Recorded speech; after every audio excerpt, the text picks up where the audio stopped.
Il est 19h, madame, monsieur, bonsoir. Voici les titres du journal. Des cours à distance pour les familles qui ont Internet, des livrets pédagogiques pour le premier degré. Le gouvernement veut maintenir le lien entre élèves et professeurs malgré le confinement. Des bons pour les familles les plus modestes et pour les SDF. Certains n'ont plus de travail depuis le confinement et demandent de l'aide aux services sociaux qui s'organisent pour ne pas les abandonner. De la farine, oui, mais pas pour tout le monde. Les magasins commencent à en manquer et pour cause, les familles ne sortent plus et font leur pain elles-mêmes. Vous verrez cela tout à l'heure. Et puis nous serons en direct d'une pizzeria ce soir. Les gérants se sont adaptés au confinement et au couvre-feu et livrent à domicile tous les jours. Des rameurs verbalisés pour avoir violé les règles du confinement. L'interdiction d'aller sur l'eau est valable pour tout le monde, sans exception, y compris les baigneurs. Seuls les pêcheurs sont autorisés à prendre la mer. On vous emmène aussi en Californie ce soir où un étudiant polynésien va nous raconter le confinement version américaine. Pas de contrôle ni de couvre-feu. Manahiti Kozli sera en direct avec nous dans ce journal. Toujours 37 cas de coronavirus en Polynésie française. Pas d'augmentation depuis 2 jours malgré la hausse du nombre de dépistages. 524 personnes ont été dépistées, soit 35 de plus qu'hier et 61 de plus qu'avant-hier. Pas de cas supplémentaires donc et toujours une seule hospitalisation. L'école reprend lundi pour les élèves de Polynésie, mais à la maison, en raison de la prolongation du confinement. Quid de l'enseignement? La direction de l'éducation a annoncé aujourd'hui que les cours en ligne allaient devenir une réalité pour les 60 000 élèves. Sauf que certaines familles n'ont pas Internet, surtout dans les îles. Les maires vont donc être mis à contribution pour distribuer des livrets papier aux élèves du premier degré, mais tout ne semble pas encore vraiment prêt. Le directeur de la DG2E a rappelé que se protéger du coronavirus devait rester la priorité. Caroline Fary. Une rentrée scolaire virtuelle dès lundi pour les élèves polynésiens, avec une priorité pour les instances de l'éducation, maintenir la continuité pédagogique. L'important pour nous, l'essentiel pour les professionnels de l'éducation, c'est que l'enfant garde une activité intellectuelle, pédagogique, éducative. Alors pour garder ce lien et pour garder cette activité, les ressources sont nombreuses. Le numérique en l'occurrence pour les familles disposant du matériel à la maison, avec notamment la collaboration du CNED. Mais quid des foyers qui n'ont pas Internet? Comment éviter que l'écart se creuse entre les familles qui pourront faire la classe à la maison et les autres? Notre réflexion avec monsieur les inspecteurs du premier, du second degré, la DG2E, le vice-rectorat, et tout le monde éducatif va porter justement sur les 10% de ces familles qui n'ont pas accès à Internet. D'où justement l'appel au Tawana, dans le cas des îles éloignées où il y a des petits villages, des vallées.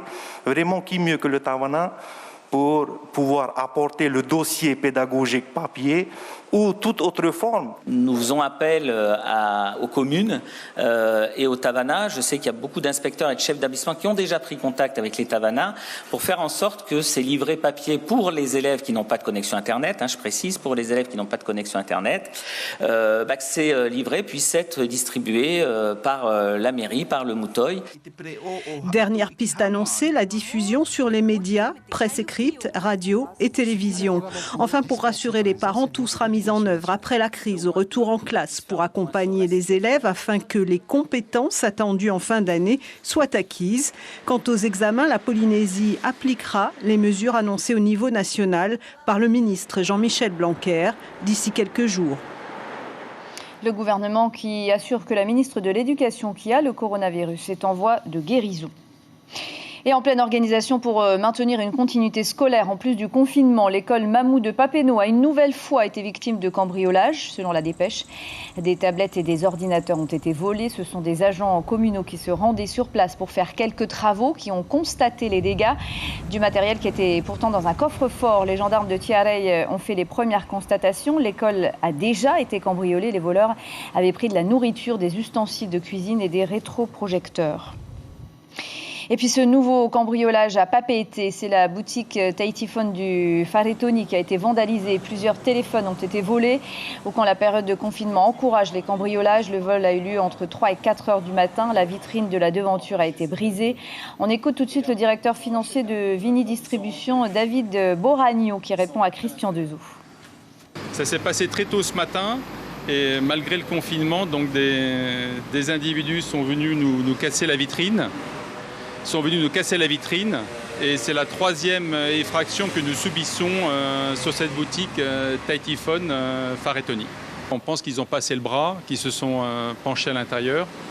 Mais voilà, c'est 3e effraction et pourtant nous sommes dans une artère très commerçante, très passante. Et je vous rappelle que les agents de la DSP se mobilisent pour faire des rondes pendant cette période exceptionnelle de fermeture des magasins.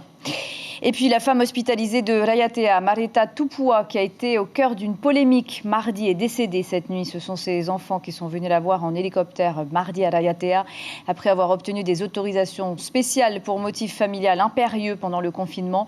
3 maires de l'île se sont plaints au commissaire de ne pas avoir été prévenus. Ils estiment que les règles du confinement ont été violées. Le président du pays, ce soir, adresse ses condoléances à toute la famille et regrette que ces derniers souffles de vie aient eu lieu dans un contexte difficile. Et vous êtes peut-être dans une situation de crise, vous aussi, depuis la période du confinement, parce que vous avez perdu votre travail. Les employés qui se retrouvent sans ressources viennent frapper à la porte de la direction des solidarités pour demander de l'aide. Une aide qui est aussi attribuée aux sans domicile fixe, confinés pour le moment dans des locaux mis à disposition par différents partenaires sociaux à Papeete, ou quand la solidarité prend aujourd'hui tout son sens. On voit cela avec Ignacio Raveino et Jacques Dabour. C'est une coopération interservices du pays et un peu plus de 6 millions de francs pacifiques qui a permis l'installation de zones de confinement pour sans domicile fixe, comme celui-ci. Une occasion de connaître un peu plus ces laissés pour compte. Ils ont leur place, mais qu'ils peuvent évoluer. Donc oui, j'ai découvert aussi que une bonne majorité de ceux qui m'ont parlé sont devenus SDF parce qu'ils ont perdu leur travail. Et donc, ils ont préféré partir de leur famille, quitter leur famille élargie, on va dire, parce qu'ils sont très mal accueillis et eux-mêmes sont très gênés de dépendre des autres. Il est aussi question de réinsertion sociale par le biais d'une activité, exemple, ce potager qui a permis de faire éclore les bonnes volontés. Nous vivons ici et nous sommes aidés par ces associations. Depuis le début de la crise, les antennes de la direction des familles, de la solidarité et de l'égalité sont littéralement prises d'assaut. Je viens avec ma fille pour l'aide de ses filles, pour la maison, pour le bain. Les demandes alimentaires d'urgence sont en général assez justifiées parce que c'est des familles qui sont en difficulté du fait du confinement parce qu'ils ne peuvent plus travailler ou leur recherche d'emploi ne peut pas se faire dans cette période-là. Il y a des familles aussi qui peuvent être en difficulté au niveau familial. C'est vrai que je dis, on fait les aides alimentaires, mais on s'occupe aussi toujours des familles. Pour rappel, les antennes sociales du pays ne comptent plus que 3 travailleurs chacune. Covid-19 oblige. Oui, au cours du point presse quotidien de la cellule de crise santé, le ministre de la Santé, Jacques Raynal, a annoncé que le gouvernement cherchait un moyen de rassembler les dons alimentaires pour mieux les distribuer d'ici la semaine prochaine. Vous l'avez peut-être remarqué, la farine commence à manquer sur les étals. La raison est simple, le confinement encourage les uns et les autres à faire leur pain à la maison. Du coup, certains supermarchés sont en rupture et les boulangeries forcément moins fréquentées. Corinne Tehitia, Uberliao. C'est la pénurie de farine bleue et rouge dans la plupart des grandes surfaces de Tahiti. Dans ce magasin d'alimentation de Marina, les clients peuvent encore en acheter. Sûrement des crêpes ou du pain, pour éviter de sortir et prendre au magasin. Et depuis le confinement, tu t'es mise à ça ou tu faisais déjà ça bien avant? Je faisais déjà ça parce que j'étais à l'école hôtelière, mais là, j'ai mis en pratique à la maison. C'est pour faire des beignets, voilà. Et c'est ce que tu as commencé à faire à partir du confinement ou tu en fais depuis toujours? Non, à partir du confinement seulement. Tu as appris à faire où? Je regarde un peu sur les réseaux sociaux. Ouais. Quand le coronavirus commençait à être annoncé, on a pris les devants, on a fait notre stock. Voilà. Donc chez votre fournisseur, vous avez doublé vos commandes? Ah oui, on a doublé les commandes, ah oui. Les ventes de farine ont bel et bien augmenté au Fénois. Et pour cause, vous êtes de plus en plus nombreux à faire votre pain ou vos pâtisseries à la maison. Par défaut, dans le confinement, je fais moi-même mon pain avec 500 grammes de farine. Sur les réseaux sociaux, les boulangers en herbe se multiplient. On se voit dans 20 minutes. Mais pas de panique pour celles et ceux qui ont l'habitude d'aller chez le boulanger. Elles restent ouvertes et elles ont le stock qu'il faut. Elles notent bien sûr une baisse de fréquentation. Il y a moins de monde qui passe, donc ça veut dire que les gens respectent le confinement, donc c'est bien d'un côté, c'est important. Mais après, on a les personnes qui viennent, nos clients prennent en gros pour stocker justement du pain pour la semaine, pour sortir qu'une fois à la semaine, ou alors par peur peut-être qu'il y ait une pénurie de farine ou de choses comme ça, donc les gens achètent vraiment de gros stocks. Rassurez-vous, les paquets de farine rempliront à nouveau les étagères des magasins d'alimentation. Un bateau devrait arriver demain. Et puis autre nouveauté pendant le confinement, les pizzerias livrent à domicile. Gilles Taoutou et Sandroli sont dans une pizzeria ce soir à Papeete. Est-ce que le gérant ne souffre pas trop du confinement en livrant à domicile, Gilles ? Écoutez, on va lui poser directement la question. Alors Teva, la question est posée. Est-ce que vous souffrez, vous, en tant que gérant, de ce confinement ? Alors, on peut dire que depuis qu'il y a cette crise-là, cette crise sanitaire, on peut dire que c'est un peu difficile. On a une baisse du chiffre d'affaires, ok ? Il faut être clair et net. Maintenant, on essaie de survivre, en fait. C'est-à-dire que là, j'ai 9 employés. C'est tous des pères de famille, mères de famille, donc il faut sauver au moins les salaires. C'est la priorité et assurer au moins les charges. On essaye de survivre un maximum. Alors Teva, il y a également le problème du couvre-feu également. Hein. Oui, exact. Alors, on joue le jeu, on respecte au maximum, même si c'est pas évident parce que tout le monde a faim en général vers 20h, mais on fait ce qu'on peut. Hein. Et comment dire. Mais là où je suis vraiment content, c'est que on vient en aide aussi à la population, on va dire. Hein. Parce qu'il y a beaucoup de matériel de personnes âgées, etc., qui n'ont pas de moyens de transport, ou en plus sont confinés, donc ils ne peuvent pas se déplacer. Donc là, c'est leur A qui vient directement à eux, donc ils sont très reconnaissants avec ça. Et nous aussi, ça nous fait plaisir. On contribue à la société. Et voilà, même si c'est un peu... Mais on fait très attention, on prend des précautions, masque, gel, gants, à chaque livraison, etc. Là, je suis très strict avec mon staff avec ça. Dernière question, est-ce que les commandes avec ce confinement s'est multipliées ou bien au contraire ? On va dire que pas vraiment, si tu veux, c'était mieux avant la crise. Hein. Et là, on a quand même quelques commandes. Mais on essaye d'assurer, mais le plus dur en fait c'est de faire le plus vite possible avant 20h. Et c'est pas évident, on respecte le couvre-feu et voilà, on fait avec. Merci Teva, je rappelle que vous êtes gérant de cette pizzeria. Écoutez Natacha, on a décidé moi et Sandro de vous envoyer la même pizza que vous avez vue à la caméra. Je vais embarquer sur le scooter, ne bougez pas, toute l'équipe. On revient avec une dizaine de pizzas. Avec impatience alors. Merci beaucoup Gilles Taoutou. Je rappelle que vous êtes avec Sandroli. On continue de parler économie avec cette décision du gouvernement pour soutenir les 12 armateurs du territoire.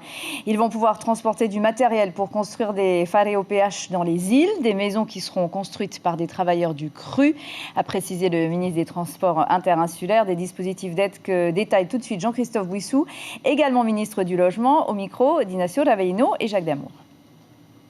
Alors, à l'instant même se termine la réunion donc entre Jean-Christophe Bouissou, ministre en charge des transports interinsulaires, et les armateurs au sujet de ce qui est prévu pour les aider un peu à améliorer leurs revenus, on va le dire comme ça, en ces temps de crise liée au coronavirus. Alors l'idée, c'est de leur donner 2-3 aides, notamment liées au carburant. Nous écoutons tout de suite Jean-Christophe Bouissou, ministre des Transports interinsulaires, que nous avons interrogé avec Jacques Damour à l'instant même. Nous avons décidé ensemble de relancer une activité qui concerne la mise en œuvre des constructions de phares OPH dans les îles avec les entreprises et les gens qui travaillent dans les îles. Il ne s'agit pas d'amener des gens de Tahiti vers les îles pour travailler. Donc, par contre, il faut expédier les matériaux de construction dans les îles. La deuxième chose, c'est d'aider également à l'organisation de la desserte et de la remise des équipements, des matériels et de la nourriture sur les quais dans les îles. La troisième chose, c'est quelque chose qui a été exprimé par les uns et les autres, c'est de voir comment est-ce qu'on peut aider à un meilleur équilibre de leur compte d'exploitation sur le niveau du coût du carburant pour les navires qui desservent les îles. Oui, sachez que l'avion spécial d'Air Tahiti Nui qui doit récupérer du matériel en Chine est toujours à l'aéroport de Narita au Japon. Il attend le feu vert des autorités chinoises. Et puisque l'on parle d'approvisionnement par goélette, direction les Gambiers qui manquent de tout et qui doivent pêcher plus que d'habitude. Aucun cas de coronavirus non plus à 1650 km de Tahiti. Mais la population continue de rester prudente malgré tout, même si les uns et les autres sont amenés à sortir de chez eux, je vous le disais, quelques heures chaque jour pour aller sur l'eau. Car vous le savez, les vols ont été interrompus avec les îles et les pensions de famille n'ont donc plus aucun client. Il faut recommencer à vivre à l'ancienne, comme nous l'explique sur place notre correspondant Heifara Schwartz. Journée typique de confinement ici à Mangareva, donc avec ces deux pêcheurs qui ont pris la peine de sortir aujourd'hui spécialement pour nourrir la famille. Donc apparemment le besoin aussi se fait sentir. Ça coûte cher de rester confiné aujourd'hui. Donc aller à la pêche, ça reste quand même un des moyens de pallier à ce besoin-là. Et vous le savez, depuis le début du confinement, un arrêté du Haut-Commissariat interdit toutes les activités nautiques de loisirs. Les rameurs et autres surfeurs devront donc patienter avant de reprendre le chemin du plan d'eau. La commune de Mahina a commencé une campagne de verbalisation sur le lagon. On voit ça avec Caroline Fari, Corinne Tehetia et Hubert Liao. On verbalisera tous ceux qui sont sur le plan d'eau par rapport aux activités nautiques maritimes. Mais voilà, faites le tour et puis n'hésitez pas à gratter. Que la force soit avec vous. Après plusieurs semaines de prévention, la police municipale de Mahina passe à l'action. Une brigade en jet ski sillonne le lagon. Il s'agit de verbaliser les surfeurs ou rameurs qui ne respectent pas le confinement, car les activités nautiques sont aussi réglementées. On a mobilisé une équipe en coordination avec les pompiers pour pouvoir aller sur le plan d'eau et verbaliser ces personnes-là et ne pas attendre qu'il y ait plusieurs personnes, plusieurs rameurs sur le plan d'eau. Donc ce matin, nous, on est allé au niveau de Mouriavé avec des surfeurs, donc sur 4 surfeurs et 4 rameurs. Donc on a pu verbaliser que les surfeurs parce que les rameurs, dès qu'ils nous ont vus, ils sont allés ailleurs. Donc d'où l'intervention en coordination avec les pompiers pour avoir un moyen nautique pour pouvoir aller sur l'eau. Bon nombre d'adeptes ne sont pas au courant de l'arrêté interdisant les activités nautiques et même si des dérogations pour activités sportives existent, elles sont très restrictives, notamment en termes de loisirs. Les activités sportives qui peuvent être autorisées, donc il faut une dérogation, c'est à moins d'1 kilomètre de chez soi. Et il me semble que c'est moins d'1 heure d'activité sportive. Par contre, toutes les activités de loisirs aquatiques sont interdites. Voilà. Outre cet individu, il y a eu d'autres personnes que vous avez rencontrées cet après-midi sur le plan d'eau?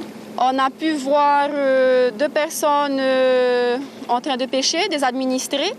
Ils étaient sur un lagon, ils étaient dessus à une distance de plus d'1 mètre.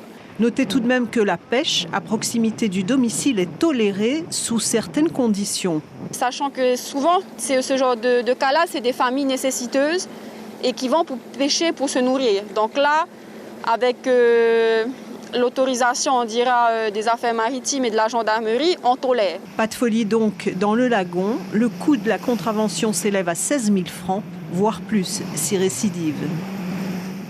Et 5 rameurs ont déjà été verbalisés. Je vous rappelle qu'à l'exception de la pêche, toute activité nautique est donc interdite, de la pirogue à la baignade en passant par le jet ski. La pandémie de coronavirus a fait plus de 53 000 morts dans le monde, près de 14 000 en Italie, plus de 10 000 en Espagne, 2 900 en Angleterre, 1 100 en Allemagne, 62 au Japon et près de 6 000 aux États-Unis. Les États-Unis, nous allons nous rendre tout de suite pour vivre un peu le confinement à travers un jeune étudiant polynésien qui vit en Californie, à Costa Mesa, exactement. Manahiti Kozli, bonsoir. Vous êtes étudiant depuis 3 ans maintenant, je le disais, en Californie. Comment se passe le confinement sur place? Apparemment, il est très différent du nôtre, puisqu'il n'y a pas de contrôle de police ni de couvre-feu. Yorana, la Polynésie, oui, exactement. Les règles sont différentes. Il faut savoir qu'il y a 3 niveaux de règles aux États-Unis à suivre. Celle de l'État fédéral, les États-Unis, l'État de la Californie et le comté d'Orange pour ma part. Alors personnellement, je le vis très bien. Nous avons eu des règles à suivre du président Trump, des responsabilités civiques à respecter. L'une d'entre elles sont oui. Est-ce que vous respectez le confinement, vous, justement? Est-ce que vous vous autodisciplinez, je dirais, puisque vous n'avez pas d'obligation de le faire? Oui, certainement. Je le respecte. Je limite mes trajets au strict nécessaire et je me lave les mains le plus possible pour limiter la propagation du virus. Mais est-ce que ça veut dire qu'au quotidien, tout le monde vit normalement, tout le monde travaille, personne n'a peur finalement du coronavirus? Je dirais qu'à 95% de la population respecte les règles. Beaucoup vont au travail, mais beaucoup ont été aussi licenciés. Mais par exemple, aujourd'hui, lors de mon retour du supermarché, j'ai vu un groupe de 6 enfants jouer sur la route, ce qui m'a exactement choqué par leur attitude durant ces temps. Est-ce que vous ressentez, vous, la psychose? Est-ce que cette psychose, elle s'est installée en Californie comme ailleurs dans le monde? Non, puisque les Californiens sont libres de leurs actions, on ne ressent pas cette psychose, mais on ressent qu'il y a vraiment moins de personnes dans les rues et surtout sur les autoroutes californiennes qui sont tout le temps sous embouteillage. Manahiti Kozli, merci beaucoup d'avoir été en direct avec nous ce soir. À très bientôt. Et sachez pour l'information qui rassure qu'une femme et un homme de 101 ans, la première aux Pays-Bas et le second en Italie, ont tous les deux guéri du coronavirus. C'est officiel depuis ce matin. Et puis vous le savez, mais ne l'oubliez pas, appliquez les gestes barrières pour vous protéger, lavez-vous régulièrement les mains, toussez et éternuez dans un mouchoir à usage unique. Et même si c'est dur de s'en passer, ne serrez plus la main à vos amis et ne vous embrassez plus. Ce sont des gestes qui peuvent être dangereux. Et à 3h30 de Papeete, les habitants de Hivaoa, aux Marquises, respectent eux aussi le confinement. Pour preuve, la collecte des déchets qui se poursuit, mais avec des équipes spéciales qui portent des masques et des protections. Les éboueurs marquisiens, eux aussi, respectent donc les consignes. Annie Peterano, déléguée à l'environnement sur place, répond à notre correspondant Sylvain Lamiral. Le centre médical nous a fourni des masques pour protéger nos travailleurs. Et la gestion des déchets médicaux? C'est le centre médical lui-même qui s'occupe de leurs déchets, ils incinèrent eux-mêmes. Donc pas de mélange dans la benne en fait. Pas de mélange. Et on continue notre tour d'horizon des îles avec du côté de Fakarava au Tuamotu, un confinement plutôt serein, même s'il est respecté. Il aura fallu un petit temps d'adaptation, mais aujourd'hui, la population suit les consignes. Les touristes ne sont plus là. Les gérants de pensions de famille s'inquiètent, comme les hôteliers d'ailleurs, sur place. L'économie de l'atoll sera aussi forcément durement touchée, mais pour l'instant, les habitants ont décidé de prendre ça du bon côté, de profiter de leur famille. Ils répondent à notre correspondant Thomas Enoha. Écoutez. Je reste tout seul là, sur l'aérodrome pour assurer une permanence en cas de vaccin, de Medivac et tout. Voilà. Mais sinon, on est tranquille là, jusqu'à l'aérodrome, là, c'est calme. Bon, chacun chez soi, on dit. Avec mon mari et moi, on peut dire on est seul au monde. Ce petit paradis. Mais on se porte bien. Voilà pour ce tour d'horizon dans les îles. Et si vous toussez et que vous avez de la fièvre, vous pouvez composer le 15. Il y a un autre numéro gratuit, le 444 789, une ligne qui est ouverte 7 jours sur 7, dès 8h du matin. Des professionnels de santé sont là pour répondre à toutes vos questions. Je vous rappelle l'information principale de ce journal. Le gouvernement a présenté le dispositif de continuité pédagogique qui sera mis en œuvre à partir du 6 avril prochain. Il y aura des cours à distance pour les plus chanceux et des livrets pédagogiques pour ceux qui n'ont pas Internet. Le pays demande le concours des maires et assure qu'il maintiendra le lien avec les 60 000 élèves de Polynésie. À la une demain, la dépêche titre « L'école à la maison s'organise ». Voilà, c'est la fin de ce journal. Merci de nous faire confiance chaque soir. Petit rappel pour ceux et celles qui ne seraient pas allés jusqu'au bout du journal hier soir. La vente d'alcool est toujours interdite en Polynésie, officiellement jusqu'à dimanche. C'était un poisson d'avril pour faire un pied de nez au coronavirus qui ne doit pas nous empêcher d'avoir de l'humour. Passez une très bonne soirée donc avec le sourire. Demain soir, vous retrouverez Caroline Fary. On se quitte avec ces musiciens qui n'ont pas perdu le sens de la fête. Ils organisent une bringue à distance sur Internet. Restez optimistes.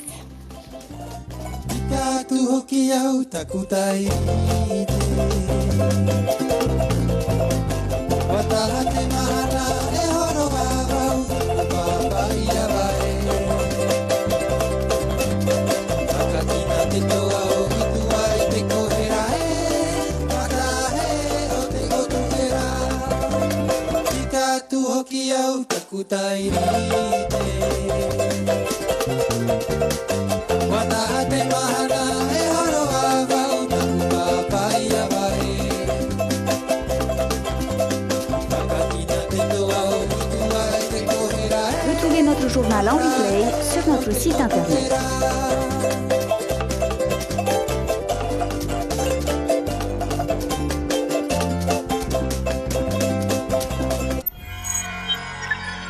Retrouvez ce programme en replay sur notre site internet.